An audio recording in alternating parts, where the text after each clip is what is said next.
একটা চিপস কিনে দিলে একটা বাচ্চাকে, একজন ভদ্র মার্জিত ফ্যামিলির মানুষ তাদের বাচ্চাকে শিখায়, আব্বু আঙ্কেলকে থ্যাংক ইউ দাও, আঙ্কেল তোমাকে একটা চিপস কিনে দিছে।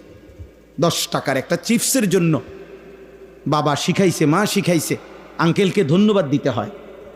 আর এই কায়নাতের সব কিছু দিয়ে যিনি আমাকে লালন করছেন তাকে সেজদা দিতে হয় না? এইটুকু শিখাইলেন না? কি ভদ্রতা শিখাইলেন, কি আদব শিখাইলেন বলে? আল্লাহ তাআলা বুঝ দান করেন। কুল হুয়াল্লাযী যারাআকুম ফিল আরদ ওয়া ইলাইহি তুহশারুন। আল্লাহ তাআলা বলেন, হে নবী আপনি বলে দেন, আল্লাহই তোমাদেরকে গোটা পৃথিবীতে ছড়িয়ে দিয়েছেন। কে কোন জেলায়, কে কোন দেশে, কে কোন ভাষায়, হ্যাঁ, সব কিছুর ফয়সালা কার? আমরা কেন